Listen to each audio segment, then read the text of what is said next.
I love calm people. The ones choosing their words wisely, never raising their voice.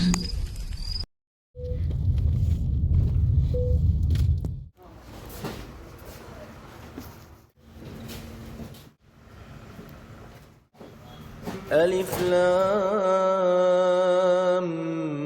ميم ذلك الكتاب لا ريب فيه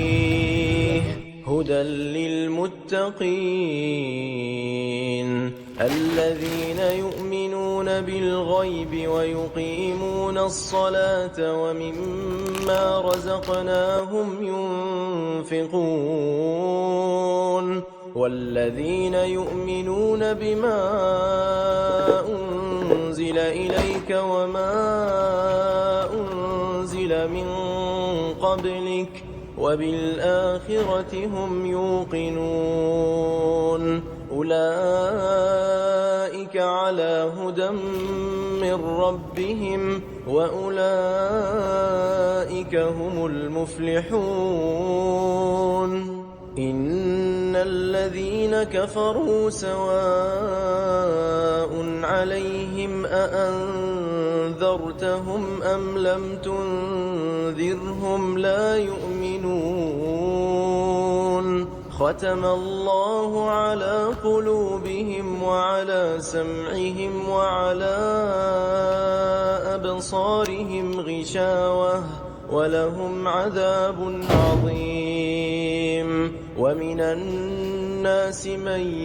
يقول آمنا بالله وباليوم الآخر وما هم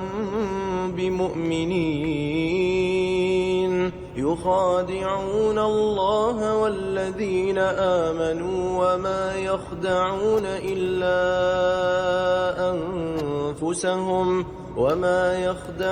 إلا أنفسهم وما يشعرون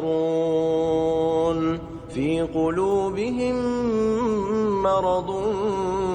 فزادهم الله مرضا ولهم عذاب أليم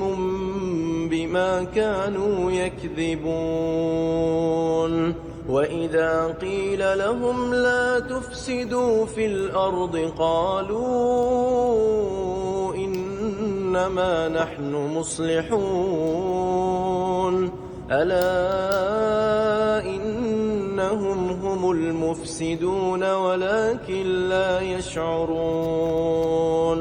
وإذا قيل لهم آمنوا كما آمن الناس قالوا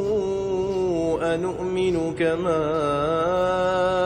آمن السفهاء ألا إنهم هم السفهاء ولكن لا يعلمون وإذا لقوا الذين آمنوا قالوا آمنا وإذا خلوا إلى شياطينهم قالوا إنا معكم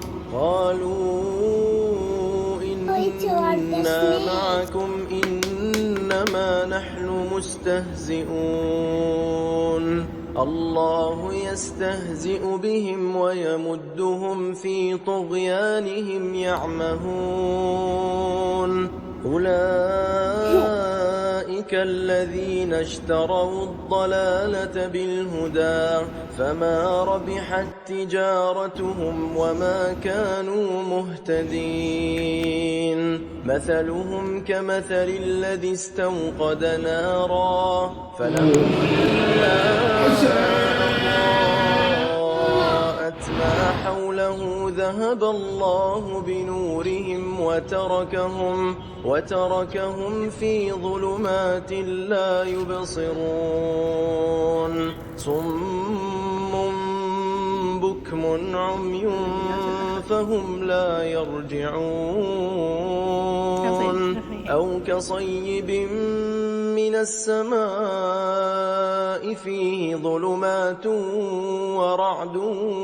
وبرق يجعلون أصابعهم في آذانهم من الصواعق حذر الموت والله محيط بالكافرين يكاد البرق يخطف أبصارهم كلما أضاء لهم مشوا فيه وإذا أظلم عليهم قاموا ولو شاء الله لذهب بسمعهم وأبصارهم إن الله على كل شيء قدير يا أيها الناس اعبدوا ربكم الذي خلقكم والذين من قبلكم